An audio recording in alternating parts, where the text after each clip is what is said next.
All right. So the topic we're talking about is going to be strength training for motocross. How can you strength train for strength instead of size?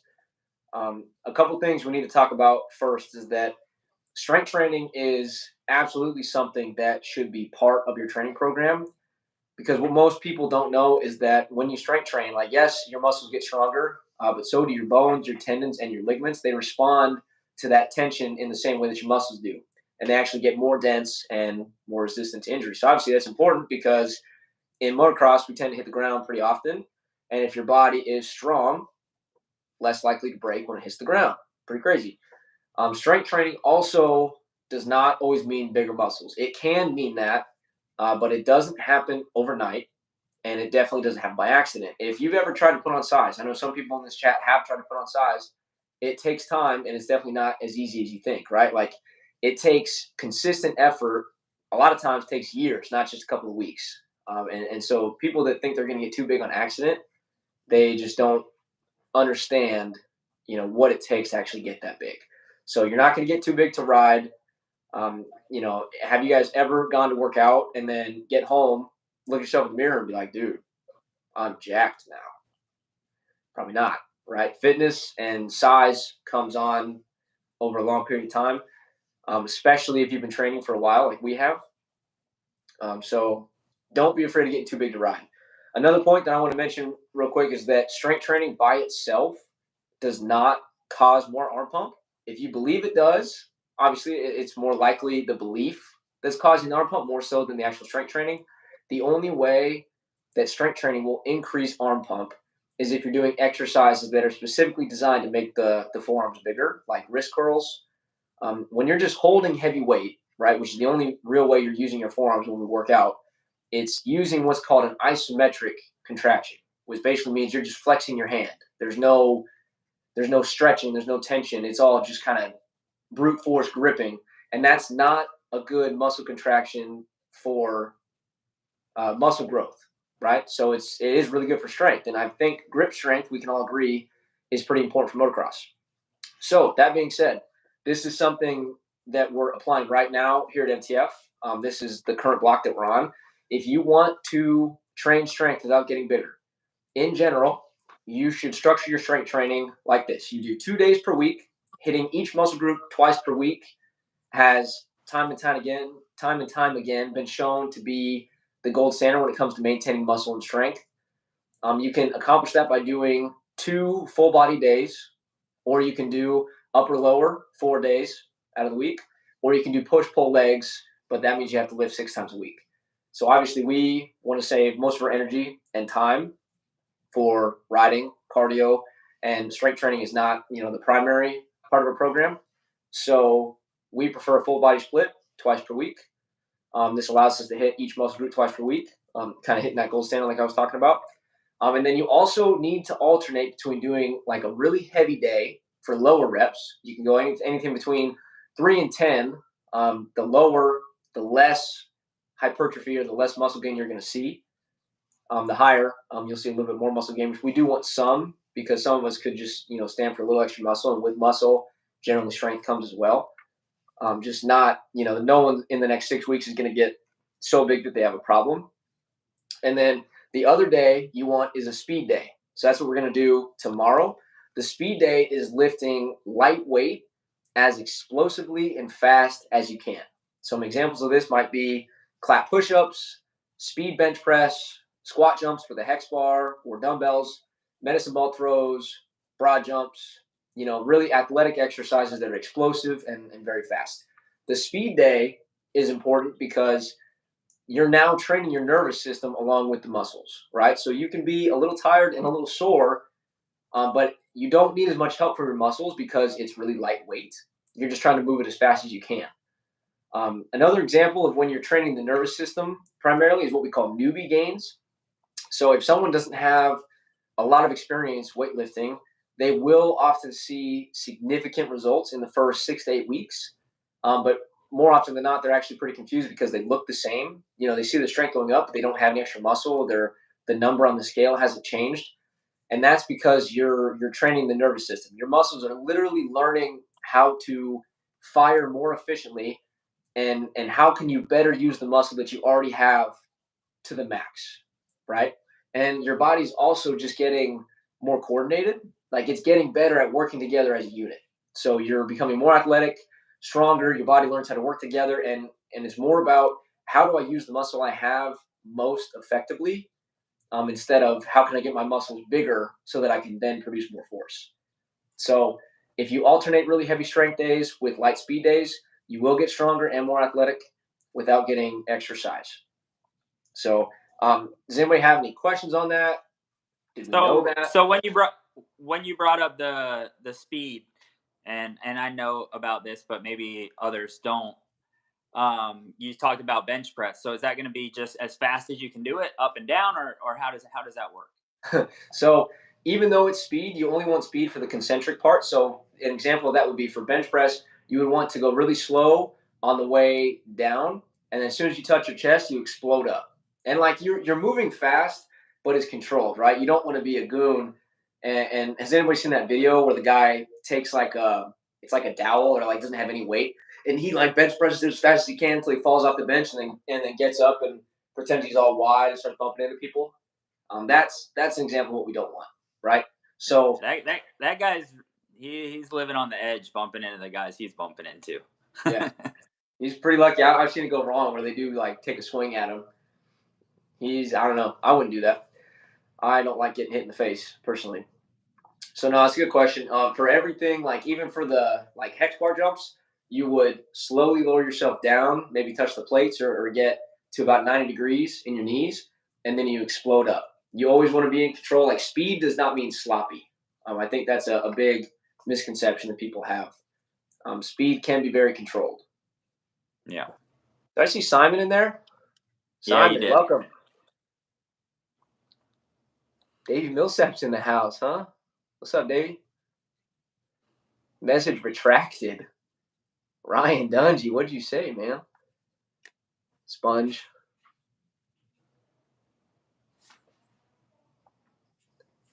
Would have joined MTF online training program. Do you think I still would have torn my Achilles? Definitely not. That's actually a guarantee we make. No Achilles tears. No, don't. You can't make that guarantee. I can try. All right, let's take a look at the chat. So you guys all knew that then. We don't have any questions on that?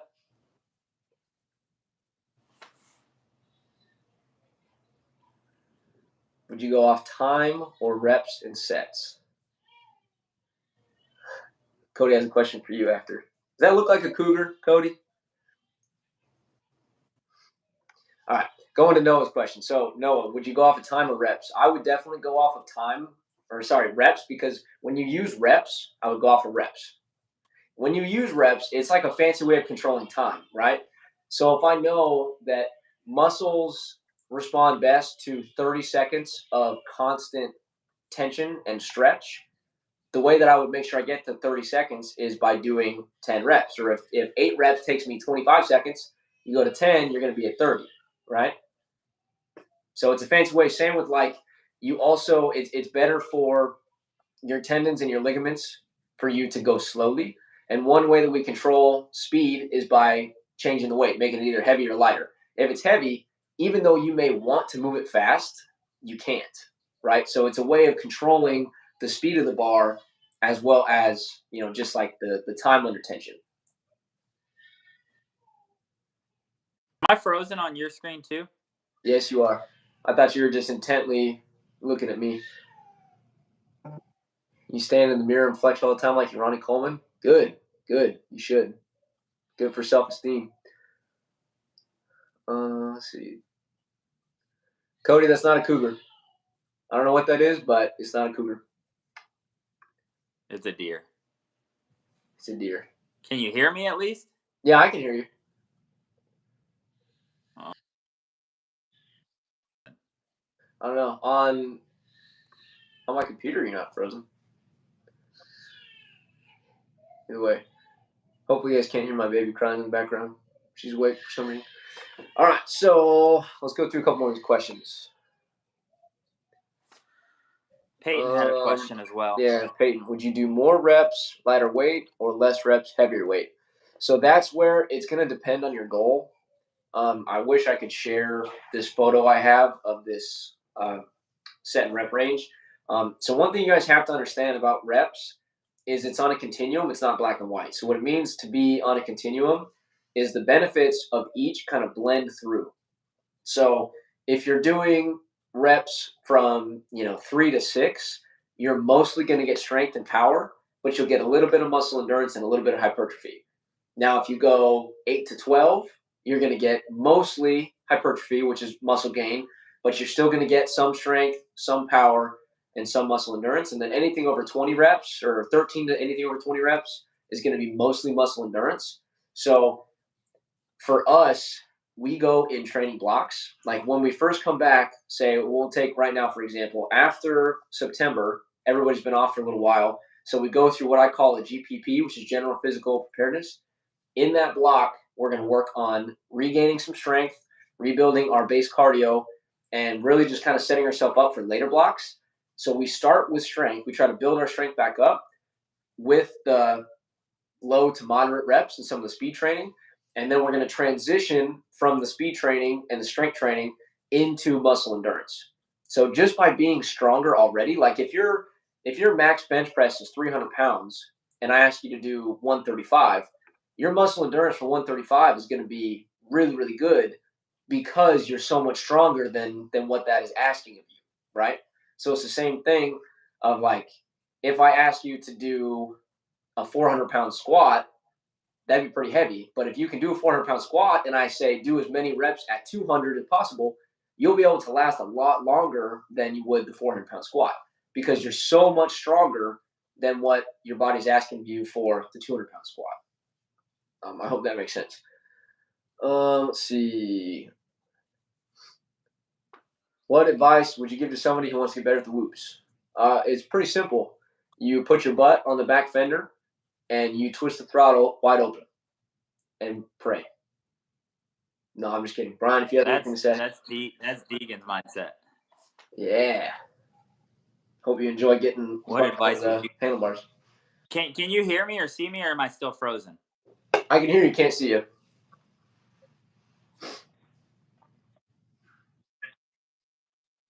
No, you have to have whoops. TF, we have whoops that the riders can work every day.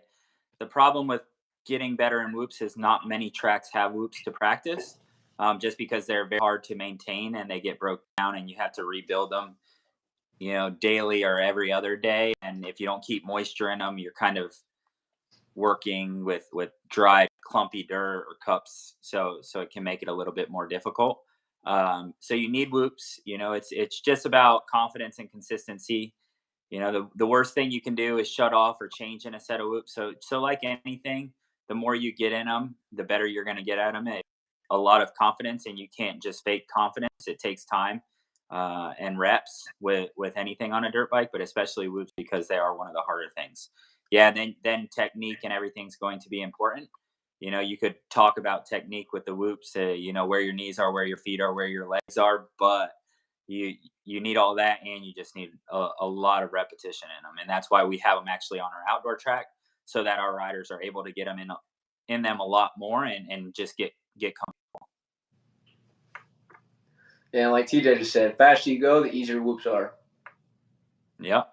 Wise words from Mr. And he's pretty good at whoops. The faster you go, the easier they are, but the faster you go, the quicker things can go wrong when you're scared and not confident, because the first thing you're going to do when you're not confident is shut off the gas or change, and then the back end's going and it slams you into the whoop hard. Davey Millsaps just said, Jacob, my max bench is more. Jay saying. Okay, buddy. Do we think Davey can bench more than me? I don't think so. Yes. No. Whoa. No. Whatever. I'm going to pretend you say that. All right, let's go back to a little bit. How do I get strong while still having good stamina? From Eli Tomac. So it kind of goes back to what I said earlier about how you have to have cycles to your training program, right? You can't train the exact same way year round because your body is very adaptive, and whatever you're currently doing is what your body's trying to adapt to. So if you only ever strength train, you never do cardio, your body's only going to think, okay, for me to survive, I just have to be really strong. And then conversely, if you only do cardio, your body's going to think, well, I don't need strength for anything, so let's strip away all this muscle and get really skinny, and we're just going to be weak because all I need to do is run or cycle. So the key to being strong and having stamina is to find a good way to do both. And you have to prioritize, like, there's a reason why we ride first in the day, right? Whichever day or whichever goal you're more interested in. For us, we care way more about quality of riding than we do quality of workout. So we allocate, which is a fancy way to say we put all of our energy into what we do first for the day, and then whatever energy is left over is what we put into everything else, which is usually the gym side of things. But then if it was a day we aren't riding, if my main goal right now, if I care more about getting strong, I'm going to do my strength training in the morning and then separated by hours, not like I do my lift and then 10 minutes later I do my run. I would do it like 4 or 5 hours later, then I would do my cardio. So that the majority of my energy went into my strength training, what I care most about, and then whatever I had left, I put into the cardio. Landon asked about arm pump. Is there anything? Wait, let me find it again. Drink apple. Hold on. Yeah, so Landon asked, is there anything? Oh, is there anything to do for? Yes, there's many things. Drink pickle juice is one thing that people talk about just because it's an electrolyte. So sometimes you're not hydrated can be one thing. Suspension can be another thing. You can be actually fatigued on when you're getting. It's just muscle fatigue later on in the moto. If your muscles start to fatigue, and then you're going to hold on, and that muscle is going to break down, and you're going to pump up, right? So, or your suspension can be a little harsh, and it's giving you too much feedback in. So there's so many things that go into arm pump with your breathing. Are you breathing? Are you holding on tighter, right? So there's not one answer for arm pump, and I think that's what makes it so tough with arm pump. The magic pill or one magic you could do, it'd be worth $1 million because everybody would sign up for it. But there isn't, and there's so many things that it can be, and it just goes back to being comfortable. The more comfortable you are, the more relaxed you can be with your upper body, especially, and the better you are with your legs and stronger your legs are, the more relaxed you can be with your arms. And when you open your shoulders up, you use more shoulders than forearms. So many things that go into arm pump. I don't think it's one thing specific. So you would just kind of have to evaluate what you're doing and start checking off boxes. Are you enough calories? Are you sleeping good? You know.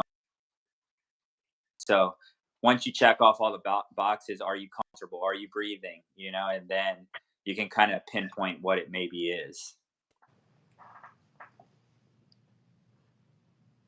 Yeah, I mean, there's some strength things you can do. Like, obviously, it's crazy because I don't ride near as much as you guys do. And if you were to like flex your forearm and compare between me and you, your guys' forearms are like rock hard and mine is not. So that just goes to show you that strength training does not stimulate the forearms enough to get like a lot of muscle growth. Like, if anything, riding is what builds forearms. I mean, you guys need strong forearms, and your bodies are trying to adapt to make you better for whatever you're demanding of it, right? So you can do some grip training. We know the dead hangs from a pull-up bar 100% helps if you can get through it. It is very tough mentally to push through that because those muscles are very small. They get fatigued extremely quickly. So there's a lot of things you can do. But there's a lot of things that also just comes down to being comfortable. Like a lot of you hear the top guys all the time say like, yeah, I got arm pump because I messed up my setting. Like they just weren't comfortable. It's not always like a physical thing. It's just when you're not comfortable, you hold your breath, you hold on tighter, you start messing up, making silly little mistakes, and it all just kind of has a waterfall effect. And I mean, some people it's a little bit of genetics too. Some people pump up a little easier than others. Genetics have a big factor in just how your body works and how muscles work. I had a teammate one time, Sean Skinner was his name, and every moto they would have to change his grips because he would literally twist the grip and stretch it like an inch and a half. He would like twist it like 4 times.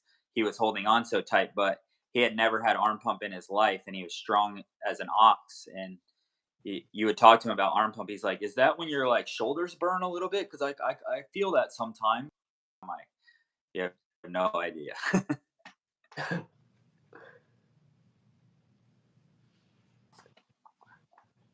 All right, so I'm trying to go through the chat to find my last question. Let's see. Hey, Luke, what do you think I should do after completing the online gym program? So I believe you're in the intermediate right now, right? If that's, we designed our online training programs to be done kind of in sequence. So if you're in the intermediate, you're definitely ready for the advanced. And the advanced pretty much follows what we do here at MTF. Like the training block in the gym is similar. It's not completely identical because there's some things that I can do with these guys that I just can't do with you guys online, but it's very close. At least it's the same training goal.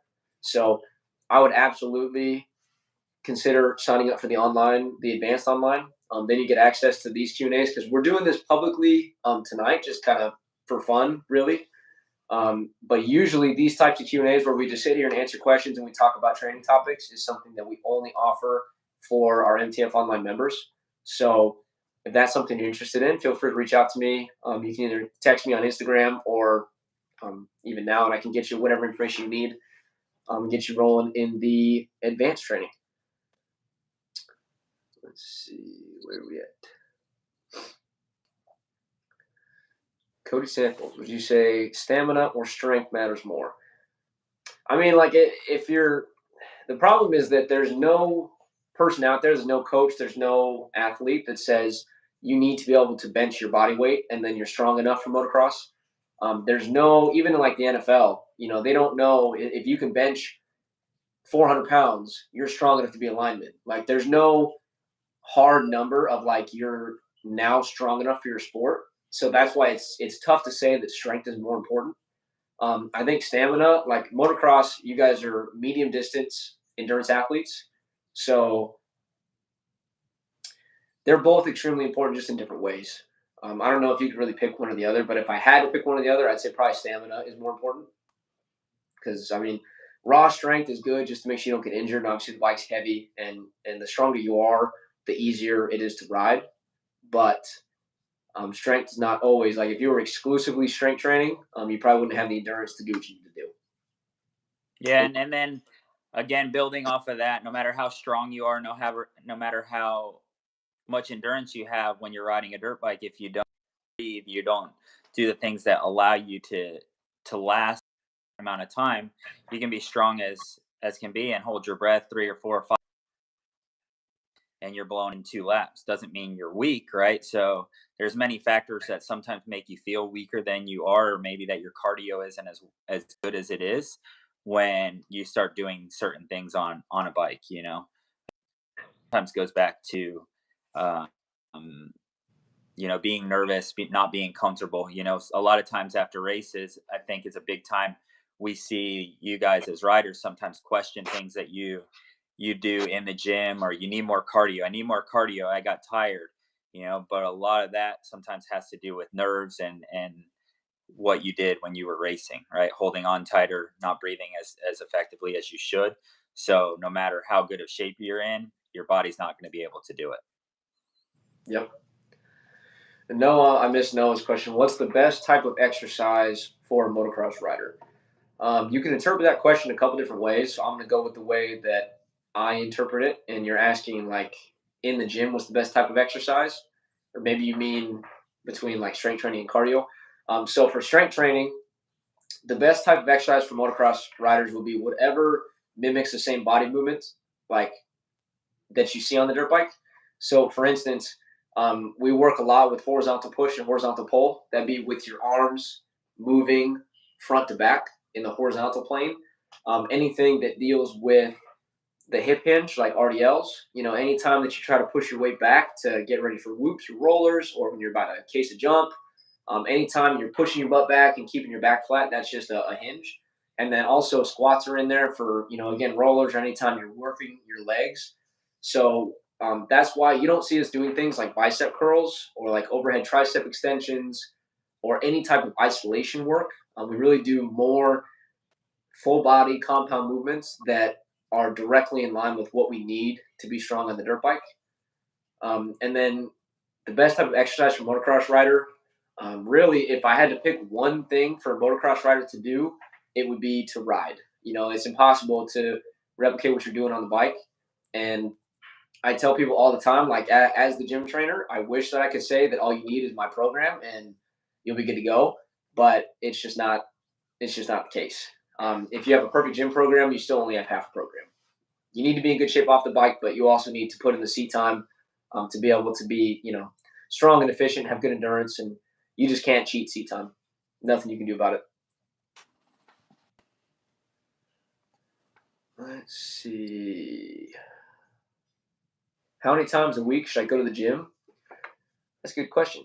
So usually, me personally, I would try to do some type of exercise 6 days a week. 6 days a week. If you're taking more than one day off each week, it means you're probably not managing your load properly. You're probably training too hard. Like if you're destroyed after doing 2 days of training and you're done for the week, you're probably training too hard or you're doing the wrong exercises. You should be able to get your training to a point where you can train 6 days a week. And if you take more than one day off in a week, it's really not that big of a deal, but just try not to take 2 days off in a row. Like if we don't ride on Friday and then we don't work out and then you guys don't do anything on Saturday or on Sunday, you did 4 days training and 3 days sitting on your butt doing nothing. So that's almost 50% work, 50% rest. That's a problem. That's a bad ratio. Yeah, and you brought up if you did 2 days, and some people might do 2 days and feel like they're completely blown out. And it maybe isn't that they did too much. It could also be that you just didn't eat enough, you didn't sleep good, you didn't hydrate, right? Your body needs those things to be able to. So when you start doing more on the bike and off the bike, you're going calories, right? And I see it a lot in motocross riders that they have a little bit low on the calorie intake. Whether they're sometimes just worried about um, gaining weight or gaining muscle or bulking, like you said, it's super hard to do that anyway. So it's not something that you should worry about. And when you're riding, 4 days a week or going to the gym 6 days a week, unless you're eating very unhealthy, it's pretty hard to gain weight. But I would say that's probably a very common thing and something that I saw when I was racing. That when I felt like I was waking up and really tired, that it was usually I was just low on the amount of calories I was getting, even though I was eating breakfast, lunch, and dinner and some snacks here and there. It can be a little tough to get the amount of calories you need, especially when it gets hot and you're doing sprints and you're doing a lot of motos. You'll be surprised how many calories you actually burn. 100%. Let's see. Can you explain the difference between cardio and muscular endurance? That's a good question. To be honest, on a big picture level, there is no difference. It just depends on how you apply it. Um, Having good cardio typically refers to the actual cardiovascular system, which is like the way that your body delivers blood to the rest of the body. So the only way that you can sustain exercise is you have to continually get energy pushed in, and you have to take the bad stuff, like when you burn, I don't know, when you burn gasoline, it emits smoke, right? Or if you burn oil, it emits smoke. Well, it's the same thing with your body. When you use energy, it leaves behind kind of like a bad byproduct. Usually, it's known as lactic acid. So the only way to sustain exercise is to bring energy in and take away the bad stuff. So if you have a good cardiovascular system, it means that your heart pumps a lot of blood. It means you have a lot of capillaries that distributes blood to the muscles, and they deliver oxygen very well so that you can continue exercising at your current rate. Now, muscular endurance is basically how well do you use that blood and how strong are your muscles at contracting continuously at a low percentage of your one rep max for a long period of time. So they really go hand in hand, and you definitely can't have one without the other, because like when we're doing a circuit in the gym with, you know, max reps in a minute and we're doing 3 or 4 laps, that really is cardio. It's just a higher intensity form of cardio. It's like a zone 4, zone 3 type of cardio. That's a good question. Let's see. I feel like I missed one. Declan's dad had one on the. Think Yep, it. I see that. I see that now. Or, yeah, When coming Joe. back from an injury and one side of the body is weaker, would you recommend isolating the weaker side to catch up or sticking with compound movements? Um, in general, you definitely want to do a little bit of isolation work, um, but you want to isolate the muscles that are a little bit smaller because those tend to not get hit as well. But like when you're gonna have to use that weak limb as the weak link in the chain, right? So if you're trying to leg press 200 pounds and your right leg feels good and your left leg doesn't, well, then you have to stay at 200 pounds until that left leg has caught up. And you can shortcut that a little bit by doing some isolation work. But sometimes you have to be careful when you do too much isolation work, it can create new imbalances. So it's really case by case. Um, like in Declan's case, we definitely will be doing some isolation work with him to try to get that leg stronger. And same with Oliver. I don't know if Oliver's here tonight, but he's having problems with, when he broke his tib fib and, he ran today and he still has a limp and it's pretty painful for him still. So the fact that we can't do these things that we used to be able to do just means that we still have work to do and we can't settle. A lot of people, like for instance, Cannon with his elbow trying to get it back straight, and Luca with his shoulder trying to get the full range of motion after his shoulder surgery. A lot of people tend to only do rehab until they're able to get by without things really affecting their day. The problem with that is that they stop once they can get by, and then it never gets back to full, and so you're always a little bit limited by whatever it was, by whatever the injury was. So it's really hard to stay motivated, especially like once you get back on the bike. It's hard to be like, okay, but I still need to be doing my isolation work to catch up and get rid of these deficiencies. So, good question. Let's see. And TJ brought up how long before a big race should you implement a race day diet into your training days? I think just finding that consistency that you like, and you how serious are you going to be about your race day diet? Jacob, you were here when Justin was here and Eric Sorby was here, Justin Barsha, that is, and he talked about how he was on his race day. From he has a bar at 8:20 and he has a Gatorade at 8:45 and he has oatmeal at 9:42, whatever time it may be. He has everything that no matter what's going on that day, whether he has a signing, he makes sure he has it. So I think that's where some people kind of set up what they're going to have on a race day. And on amateurs, it's a little tougher because you don't know exactly when you are racing. But on professional side, you know exactly what time your free practice is, you know exactly what time your track walk is, you know exactly what time you first moto, second moto on an outdoor. So you could start from, months before, kind of see how your body reacts, how you feel, and go from there. So it's a little bit different whether it's an amateur or professional, just because you don't have everything set in time on an amateur side. Yeah, and to kind of go off that, Piston Hill 88, not sure what your actual name is, but what do I eat on race day? It should be the exact same as what you eat on a training day. Like it's race day is not an opportunity to switch things up. A lot of people don't view it like this, but when every time that you train, yes, you have a chance to work on your bike skill and your fitness, but you also have a chance to test out nutrition strategies. So, obviously, like not obviously, but there's basics you need to stick to. Like carbohydrates are more important than proteins on race day. And a lot of times your nutrition starts the day before, maybe even 2 days before. That's why they call it carb loading. Your body can hold on to a certain amount of energy in the form of glycogen, which is basically like sugar stored in your muscles. And so you need to start eating lots of carbs, which would be like pasta, rice, bread, granola, fruit, all things like that are that are light and a little sweeter tasting and have a lot of volume. And those carbs will get into your body and stay in your body. So like if you wake up on race day and you have lots of nerves, you know that you still are your gas tank is topped off, metaphorically speaking, from the previous couple days of eating. So you can just kind of snack throughout the day and not totally hit a wall.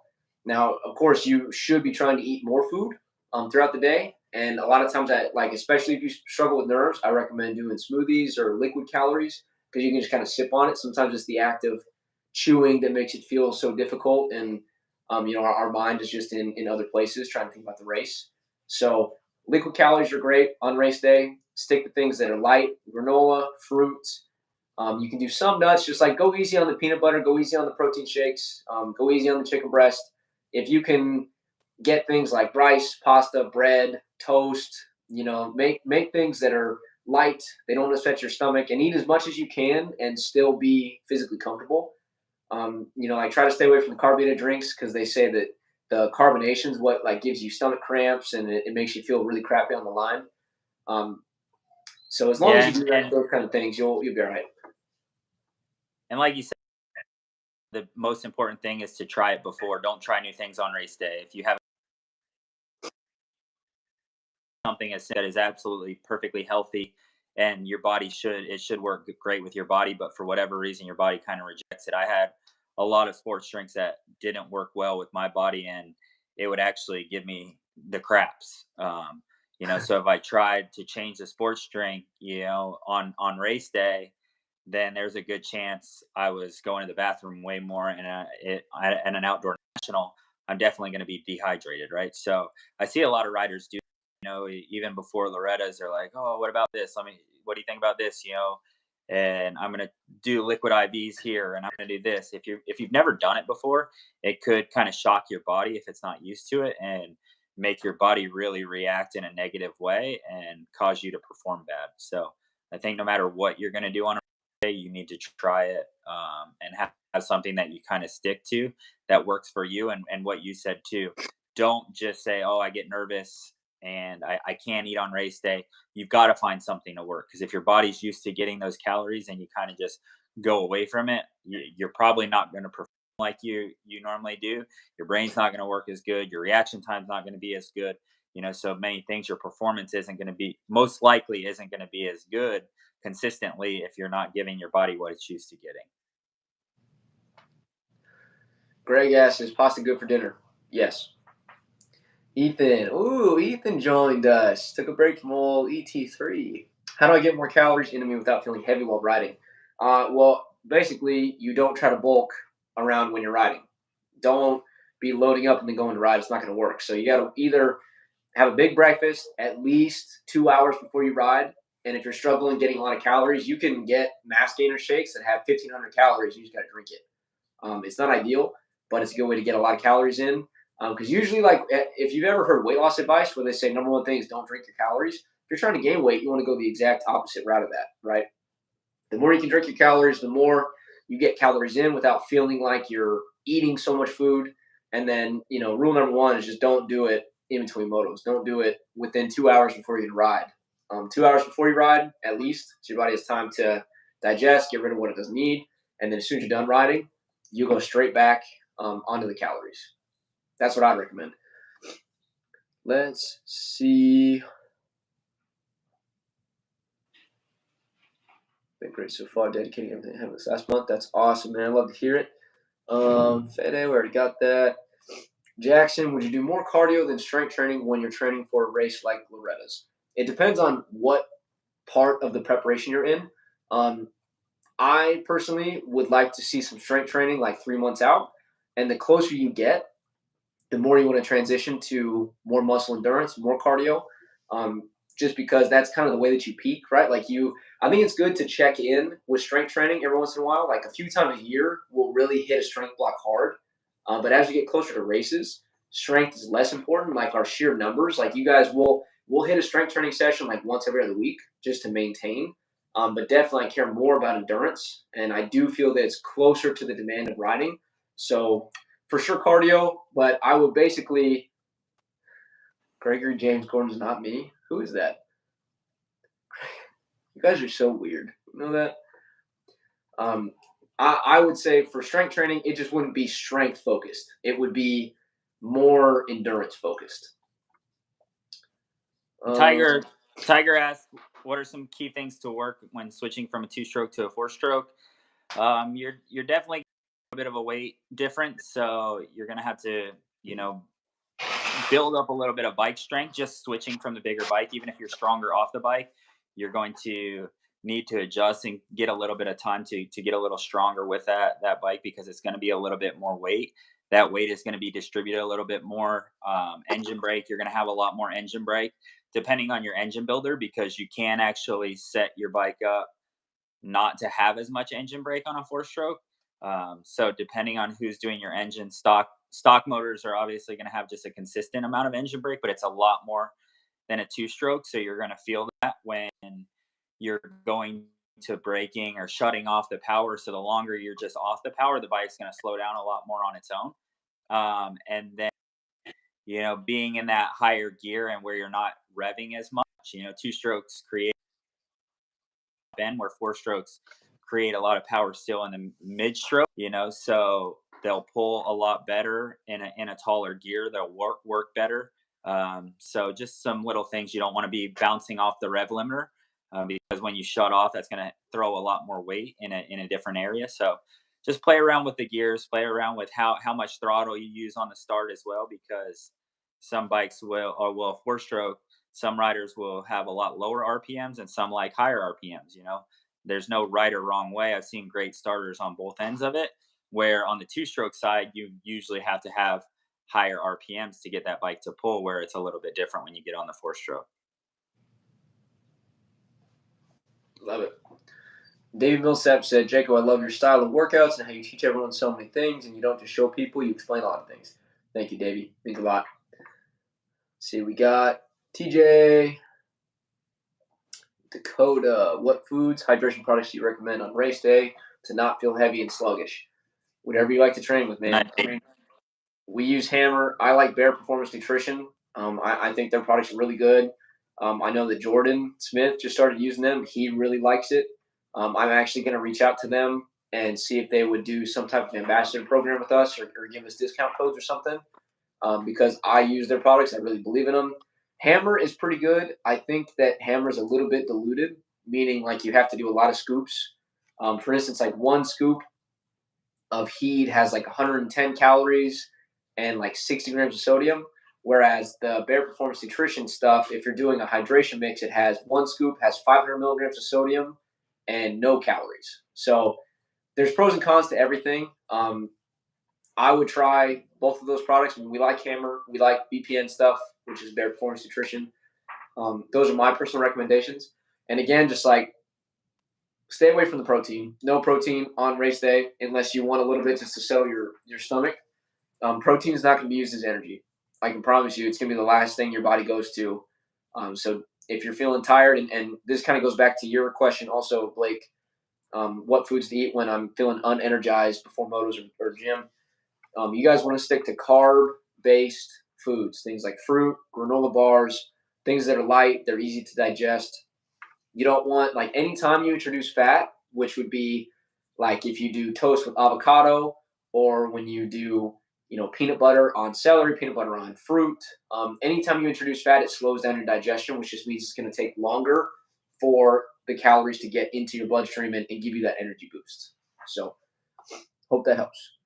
Haley brought up, what suspension company do you guys recommend? Factory Connections is what we use here. We've been with them for a long information and intel on how a bike works, and just a lot of people they work with. So they have a lot of different settings for a lot of different weight, where some smaller companies don't work with as many people, don't see as many sets of suspension. So their testing side, they're not going to have as much to test with. But we also, Factory Connection comes 3 times a year to test with our riders. I think that's a very important thing, because riders ride different. They have different feels, what they like. Some people like more of a stiff setting. Some people like more of a softer setting.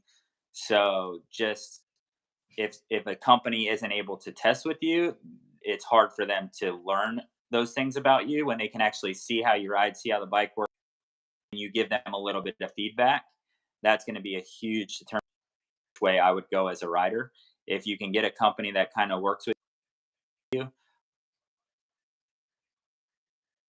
setting that you a bit more compared to something that you just send out, as long as it's a company that is, good enough to find a setting, right? If you're just at a mom and pop, sometimes they say they can do something And even if they can test with you, sometimes they're not good enough, or they don't have enough knowledge to get you the setting you need. Is buttered sausage good for breakfast? I'm gonna call you Llama. Llama would make a whole pan of bacon and coat it in maple syrup and eat the whole pack, and then go ride. Llama. Blake, so what's a good way to track your calorie intake? You would just need to wear your heart rate monitor when you're riding, see what you're burning during motos, and then you can kind of have an idea what you burn in section days, what you burn on moto days, and depending on what you're doing in the gym, you've kind of learned, right? You kind of learn, okay, a 20-minute moto, I burn 300 calories. A 30-minute moto, I burn 500 calories. Whatever it is, you learn where your heart rate is compared to others, and then you can kind of just see how your day was and what you did, and know what you're going to need to take in. So it's kind of a learning that you'll just have to start tracking a little bit when you ride, because everybody's a little different. Yeah, and try out MyFitnessPal. MyFitnessPal is a great way just to start. Like it has a, if you upgrade to premium, you can buy it for like 1 month. It's like $10. It has a barcode function where every food that you buy, if you bought it from a store, it has a barcode on it. You can scan it with your camera, and it brings up the exact food. Tells you just have to tell it how much of the food you ate. So tell it how much you ate. It's going to tell you the calories, the protein, fat, carbs, the whole breakdown. And just starting to pay attention will be really game changing for you. It opens your eyes a lot. You can ask other people, like I know Nick Burgess. It was really eye opening for him. He started really paying attention, and it transforms the way that you view food. So MyFitnessPal, I can show you the app, show you how to download it. It's really easy to use. Just start paying attention. That's the best thing you can do. Yeah, guys, if you're hopping off, thanks for coming. Yeah. I know a lot of you guys are saying goodnight. Thanks for coming. Appreciate you guys. Yeah, I think we're gonna pretty much wrap it up here pretty in the next few minutes anyway. Yeah, we only got a few minutes left. I want to so what's your thoughts on Rhino Power products? Rhino Power, I think, is okay. I know some people that use it. The hydration seems to be pretty good. I like their hydration mix that also has carbohydrates in it. The one thing I wasn't super fond of with Rhino Power is the last time I saw it. It may be different now because it's been a while since I've really taken a deep dive into their stuff. The plan was insane. Like they gave a card that said like you have to take these 5 pills today. You have to do a scoop of this, a scoop of this, and a scoop of this. And I just thought that the routine was so complex and unnecessary. I think you take a multivitamin, take a hydration mix, and maybe a whey protein. I don't think you need to get crazy with all these crazy supplements. So for that reason, it's not my favorite, but I do know a lot of people like it. And if it agrees with your body, makes you feel good, that's really all that matters at the end of the day. My phone fell. Yeah, I heard that. Am I still frozen? Yeah, you've been frozen since like 10 minutes in. Oh, what the heck? Did I freeze it somehow? Probably. I don't know. That's a Colleen move. No, I'm just kidding. Off the topic of nutrition, do you have any recommendations on how to mentally recover from a big crash that caused injury? I have my thoughts on this. I'm sure Brian, you have your thoughts. I think that you have to. You don't become a confident individual by yelling affirmations at yourself in the mirror and saying, I'm tough, I'm not going to crash, I'm not scared of anything. I think that you become a confident individual by stacking undeniable proof that that's who you are, right? So when you're riding, every day that you don't have a problem, every day that you don't crash, or you're burning laps and doing motos, every day you're building confidence and you're getting better. So you just have to start proving to yourself that you can ride without crashing again. And it starts small, it starts slow, it takes a lot of time. Um, but just start stacking that proof that like I do know how to ride. I can be a safe rider. Don't take unnecessary risks, and send things in practice. It is important to practice how you want to perform for sure.